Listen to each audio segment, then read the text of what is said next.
अध्यक्ष श्री ओम बिरला जी, भारत सरकार में मंत्री आदरणीय अर्जुन मेघवाल जी, नेपाल के पूर्व उपराष्ट्रपति आदरणीय परमानंद झा जी और यहां उपस्थित सभी संत जन और श्रद्धालु जन। सर्वप्रथम जब संतों के मध्य में हो तो श्रवण करने का औचित्य है, वाचन करने का औचित्य नहीं माना जाता है, परंतु फिर भी आदेश हुआ है तो यह निवेदन करता हूं कि जो तुलसीदास जी ने लिखा है कि मुद मंगलमय संत समाजू जो जन जंगम तीर्थ राजू, अर्थात संत समाज मन को आनंद देने वाला कल्याणकारी और साक्षात तीर्थ होता है, तो उनके सानिध्य में पाकर अपने को कृतकृत्य महसूस करता हूं। और तीर्थ जो साक्षात तीर्थ माने जाते हैं संत, इसीलिए जैन धर्म में तीर्थंकर की अवधारणा जो आपने सुनी होगी वो इसीलिए है कि वो साक्षात जीवंत चैतन्य तीर्थ के रूप में होते हैं। मैं बहुत समय न लेते हुए सिर्फ एक अपना अनुभव बताना चाहूंगा कि जैन धर्म जिन व्यवस्थाओं को आगे बढ़ाता है उनका प्रभाव कितना व्यापक है। जैसे उदाहरण के लिए अंग्रेजी में एक शब्द होता है शमन, SHAMAN, जिसका अर्थ होता है कोई भी व्यक्ति जो रिलीजियस यानी कि साधु संत प्रकृति है। और आप जाके चेक कर लीजिएगा, ऑक्सफोर्ड डिक्शनरी में भी ये लिखा हुआ है कि शमन शब्द मूलतः श्रमण शब्द से निकला है। वही श्रमण जो जैन साधु श्रमण कहलाते हैं, उसी श्रमण से अंग्रेजी का शमन शब्द निकला है। अब मुझे एक अपना व्यक्तिगत अनुभव ध्यान है। 2008 में मैं ACYPL American council of young political leaders के प्रोग्राम में अमेरिका गया, तो उस पूरे प्रतिनिधिमंडल में मैं एकमात्र शुद्ध शाकाहारी व्यक्ति था। अब चूंकि सरकारी दौरा था तो हर जगह शाकाहारी भोजन की व्यवस्था करना उनकी जिम्मेदारी थी। तो न्यूयॉर्क, वॉशिंगटन जैसी जगहों पे तो कोई समस्या नहीं होती। हम लोग ओहायो स्टेट के इंटीरियर में गए तो वहां पर जो वहां की स्थानीय विधानसभा होती है, वो स्थानीय सीनेट के वहां जैसे अपने यहाँ नेता मुख्यमंत्री होता, नेता प्रतिपक्ष होता, वहां राज्यपाल सिस्टम है। तो मेजॉरिटी लीडर और माइनॉरिटी लीडर कहते थे, तो मेजॉरिटी लीडर हम लोगों के वो थे होस्ट। उनको बढ़िया सुविधा हो रही थी। उन्होंने मुझसे पूछा कि यू आर प्योर वेजिटेरियन? मैंने कहा यस। तो कहते हैं आर यू जैन? अब देखिए कितनी दूर तक यह प्रचारित है कि प्योर वेजिटेरियन का मतलब क्या है। फिर वो कहते हैं you are vegetarian because of the cultural reason? मैंने कहा no, also because of the scientific reason. तो कहता व्हाट इज साइंटिफिक रीजन? तो मैंने उनसे कहा what is the difference between plant and animal, यानी जंतु और वनस्पति में अंतर क्या है। कोई भी साइंस के विद्यार्थी से पूछेगा तो वो बताएगा अंतर है presence of the nervous system, तंत्रिका तंत्र की उपस्थिति। इसीलिए वनस्पति अपने आप गति नहीं कर सकती है, जंतु अपने आप गति कर सकता है।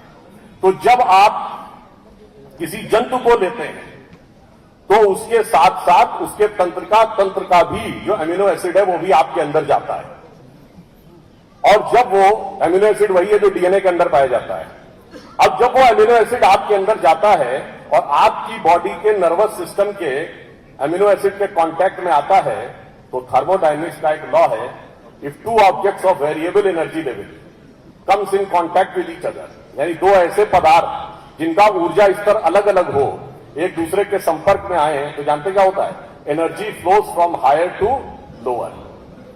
तो ऊंचे स्तर से नीचे स्तर की तरफ जाती है। बताइए आपकी चेतना का स्तर ऊंचा है या जानवर की चेतना का स्तर ऊंचा है? तो मानी हुई बात है, जैसे ही आप मांसाहार ग्रहण करते हैं चेतना का डिटोरिएशन, डिसिपेशन शुरू हो जाता है। मैंने कहा यह साइंटिफिक रीजन है जिसकी वजह से मांसाहार करना उचित नहीं समझता। और जब आप यह करते हैं तो यह साधना के प्रथम स्तर का प्रतीक है, प्रथम चरण।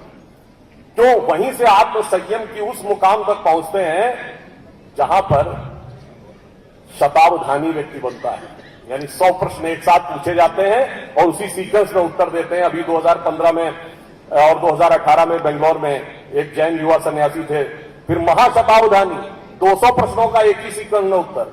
और सहस्रावधानी तक होते थे। यदि चेतना के उस स्तर तक पहुंचना है तो जैन धर्म ने जो शिक्षाएं दी हैं वो आत्मसंयम उसका प्रथम सोपान होता है, तब आप वहां तक पहुंचते हैं। और इसीलिए हमारे यहां ये कहा गया कि जो बाहर की दुनिया को जीत लेता है वो वीर है, बाहर जो संघर्ष करता है, बाहर में बड़े बड़े युद्ध जीतता है, वो तो वीर है। जो अंदर की विजय प्राप्त करे वो ज्यादा बड़ी विजय। इसीलिए एक बिंदु ये भी कहना चाहूंगा, आपने दुनिया के तमाम देश सुने होंगे, सब जगह क्रांतियां सुनी होंगी। रूस की क्रांति, चीन की क्रांति, ब्रिटेन की क्रांति, अमेरिका की क्रांति, मगर भारत दुनिया का एकमात्र बड़ा देश है जहां क्रांति नहीं सुनी होगी। क्यों? इसलिए यहां लड़ाई बाहर के लिए नहीं, अंदर के लिए होती है। और जब आप अपनी अंदर की चेतना को अधोगामी से ऊर्ध्वगामी करते हैं तो क्या होती है? संक्रांति। इसलिए भारत में क्रांति नहीं होती है, भारत में संक्रांति होती है। तो मैं सिर्फ अंत में यह कहना चाहता हूं कि जितने भी प्रकार के हमारे जैन धर्म के सिद्धांत हैं, ये इस तरीके से हैं जैसे कोई प्राइमरी स्कूल का बालक अगर ये सोचे कि मैं यूनिवर्सिटी और पीएचडी लेवल के चीजों का विश्लेषण कर लूं, तो जो लोग अपनी नॉर्मल सांसारिक बुद्धि से इसका अध्ययन करने का प्रयास करते हैं वो उसी प्रकार की गलती करते हैं जैसे दूसरा चौथा पास व्यक्ति पीएचडी डिग्री वाले की स्टडी करना चाह रहा हूं। इसलिए अंत में मैं सिर्फ यह भी बताना चाहता हूं कि आपके यहां ज्ञान के स्वरूप का कैटेगराइजेशन कैसा है। जो नवकार मंत्र है उसमें सबसे पहले क्या कहते हैं? नमो अरिहंतारम, सभी अरिहंतों को नमस्कार। फिर नेक्स्ट है नमो सिद्धारम, फिर कौन? जो सिद्ध पुरुष है। फिर नमो अय्यर्यायम, यानी आचार्य को। आचार्य कौन है? जिसने सब अनुभूत कर लिया हो और बताने की क्षमता भी रखता हो। फिर है नमो अवौझा। अवौझा मतलब उपाध्याय, जिनको सारा ज्ञान हो गया हो। यह अवौझा शब्द जो है इसी से ओझा शब्द और झा शब्द बनाए जो ब्राह्मणों के सरनेम होते हैं। और अंत में है नमो सर्व साहूराम, यानी फिर सभी साधुओं को नमस्कार। तो आप देखिए कितना एक क्लियर कट स्ट्रैटिफिकेशन है जिस ज्ञान के स्तरों का कि पहले अरिहंत, फिर सिद्ध, फिर आचार्य, फिर उपाध्याय और फिर समस्त साधु। तो अंत में सभी साधुओं को नमन करते हुए अपना निवेदन समाप्त। अब मुझे एक अपना व्यक्तिगत अनुभव ध्यान है। 2008 में मैं ACYPL American council of young political leaders के प्रोग्राम में अमेरिका गया। तो उस पूरे प्रतिनिधिमंडल में मैं एकमात्र शुद्ध शाकाहारी व्यक्ति था। अब चूंकि सरकारी दौरा था तो हर जगह शाकाहारी भोजन की व्यवस्था करना उनकी जिम्मेदारी थी।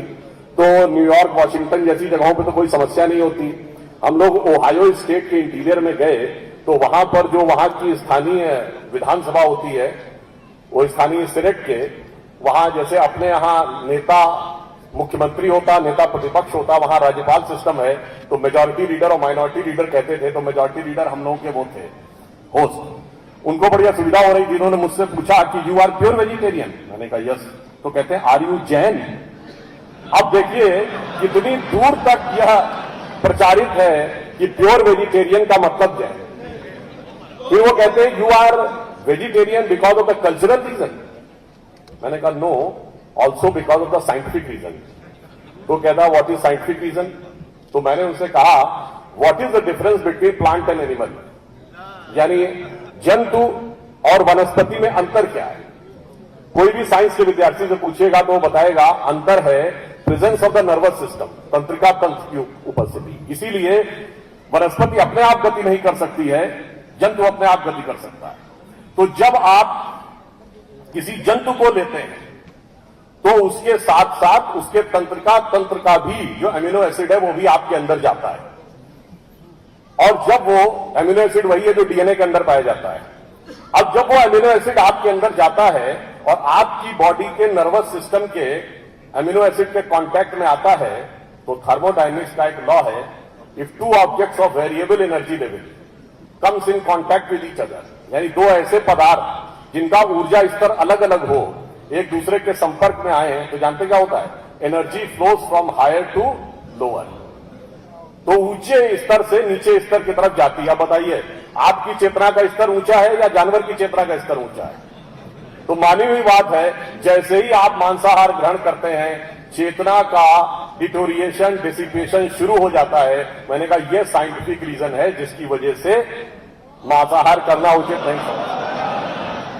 और जब आप यह करते हैं तो यह साधना के प्रथम स्तर का प्रतीक है, प्रथम चरण। तो वहीं से आत्म संयम की उस मुकाम तक पहुंचते हैं जहां पर शतावधानी व्यक्ति बनता है, यानी 100 प्रश्न एक साथ पूछे जाते हैं और उसी सीक्वेंस में उत्तर देते हैं। अभी 2015 में और 2018 में बेंगलोर में एक जैन युवा सन्यासी थे, फिर महाशतावधानी 200 प्रश्नों का एक ही सीक्वेंस में उत्तर, और सहस्रावधानी तक होते थे। यदि चेतना के उस स्तर तक पहुंचना है तो जैन धर्म ने जो शिक्षाएं दी हैं वो आत्म संयम उसका प्रथम सोपान होता है, तब आप वहां तक